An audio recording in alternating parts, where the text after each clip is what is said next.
Way back in the ancient days of 2012, the frost giant brother of Thor, Loki, used the Space Stone, also known as the Tesseract, to summon the army of the Chitauri to Earth in order to conquer it in the name of Thanos. However, thanks to the efforts of the newly formed Avengers, the Chitauri were defeated and Loki was captured and sent back to Asgard with his brother, Thor, where they would eventually deal with the Dark Elves, their sister Hela, and finally Ragnarok. But what if that never happened? What if Loki was never taken back to Asgard, but somehow managed to escape his capture after the Battle of New York and vanished? That is what the Disney Plus show Loki will answer for us. Due to the time-traveling shenanigans of Endgame, Loki managed to get a hold of the Tesseract and escaped. This Loki never went through the battles with the Dark Elves, his sister's return, and Asgard's eventual destruction. This Loki is out of time, and where he'll end up is anyone's guess. Disney Plus's Loki once again finds Tom Hiddleston in the role of the Trickster God, reverting Loki back to a time before he was a definitive ally of Thor. Remember, most of Loki's heroic size and playing both sides of the coin started in Thor: The Dark World. This Loki just failed to invade New York at the behest of Thanos.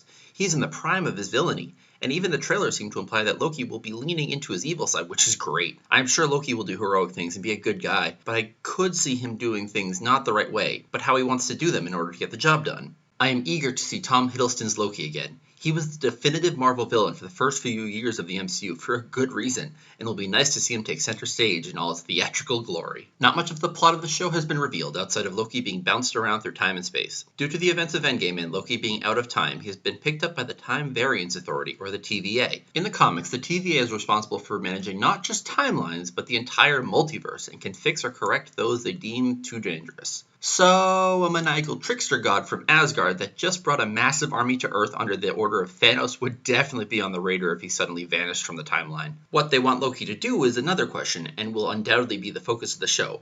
But Loki will either do what is asked, or will be eliminated as a dangerous time variant. The TVA, despite being a powerful and advanced place, is seemingly run like a generic business, with middle and upper management, secretaries, and bureaucrats. One of these bureaucrats and Loki's aide in his task is Mobius M. Mobius, played by Owen Wilson. In the comics, Mobius is supposed to look like Marvel editor Mark Gruenwald, and later Marvel writer Tom DeFalco. Gruenwald was originally Marvel's top continuity expert, which makes sense for the TVA's desire to keep the timeline in check. Wilson's look for Loki is based on Gruenwald for this reason. Mobius might just be middle management, but he's the most common agent for the TVA in the comics. His first appearance was actually dealing with the Fantastic Four and their time-jumping adventures. I do not expect the Fantastic Four themselves in Loki, but it is amusing, and I wonder if the Fantastic Four themselves in the MCU will be out of time as well, almost like a Captain America. Characters from the past flung to the present day. Could be fun, and the TVA and Mobius could set the stage for their arrival, which is coming and will undoubtedly be huge when it does. Also on the list of characters for Loki there is Ravonna Lexus Renslayer,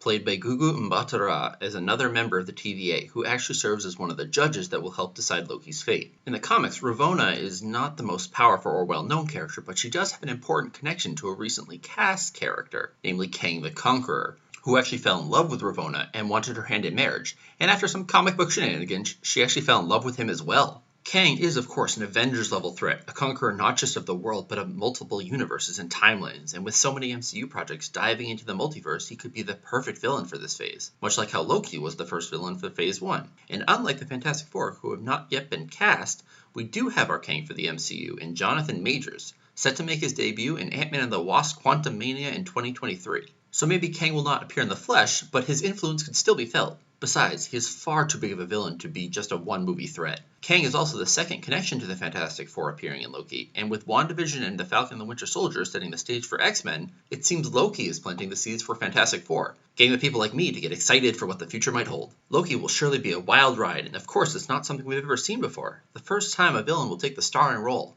not just sharing it or playing the sidekick, but truly getting to stretch their legs, and it will be great to see. Either way, I'm eager to see Tom Hiddleston sliding back into his role, and I will always be happy that Loki can never stay dead. Thanks for watching. Hope you stick around and hear me gush about Loki once again. The show is concluded in a few weeks. Anyway, see you later!